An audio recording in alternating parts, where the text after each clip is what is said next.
great couple of client sessions today. And, it's so fascinating to me when you work with people, and whether you are out there and as a coach or a mentor, or if you have coworkers that you're working with, it's always interesting to notice when you're sharing information, how it can remind you and reteach you about the information. And today I had one of those great opportunities. I had that opportunity a couple times today. Today is one of the days that I do client calls, and so I always love talking to my ladies. And I was having a really good conversation, and I thought, you know what, I'm going to share this today on the Mojo Moment. Because here's the thing, especially for women, we have lots of feelings. Now, men, you have your feelings too. And we women, though, we're wired a little bit differently. And so we definitely have lots of feelings. And our feelings aren't always factual, right? And so I wanted to talk about this concept today, feelings versus facts. Our feelings they're valid, right? All of a sudden we experience something.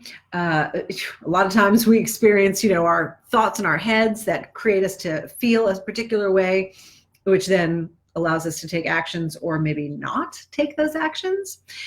And sometimes when we do that, we are creating these feelings that have no there in the actual, tangible, factual, earthly world. So, while it's important to recognize and to honor your feelings, it's also really important to remember that a lot of times they're not out there, meaning in the world. So let's give you an example. Today we were talking about, with one client, we were talking about something that it's scary, right? It was like, ooh, this scary thing. And I said to her, listen, where's the scary in it? Like, can you point to it? Can you point to the scary? And think about it for yourself. If you are having something that is scaring you, frightening you, can you actually point to the scary? Probably not, because there's no actual scary, right? There's no thing that you could say, this is scary, where I could say, oh, this is a pen. Like, we all have an agreement that this is like a writing utensil.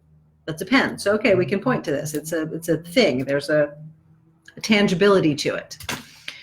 Excuse me. But when it comes to scary or angry or, excited or nervous, we can't point to it.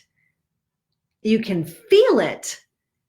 You're not able to really point to it. And so when we talk about this, and while we consider that like the more low vibration or quote unquote bad feelings, I don't really buy into bad and good. Things are vibrate at different frequencies. That's really where I roll from.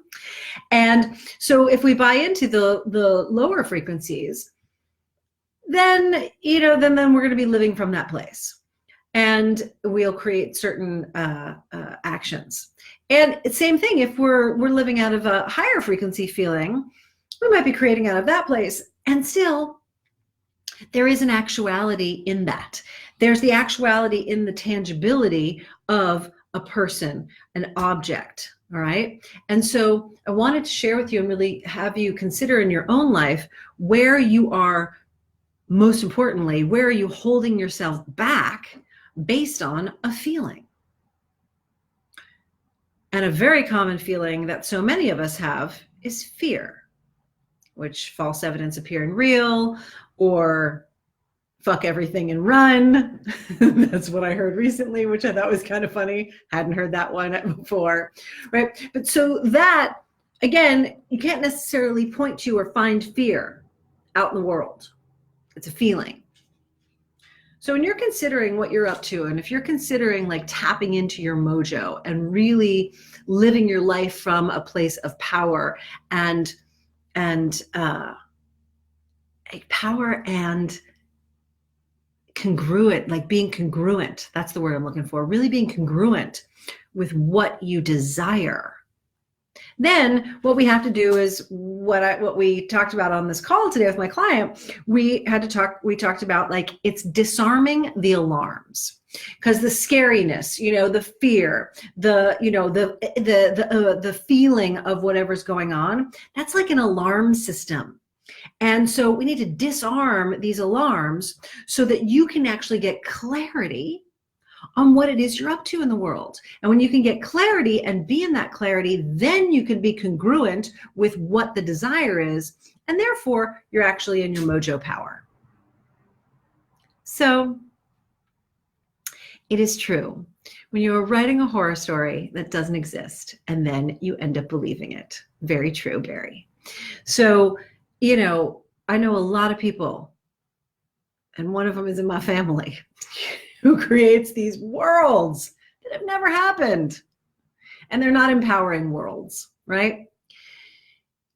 Allow yourself to really recognize the difference between your feelings, which are valid. They're going to happen. Our body's going to create these like neurobiological, reactions to certain situations or thoughts.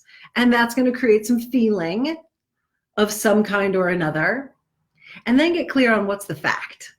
What's the actual what's so?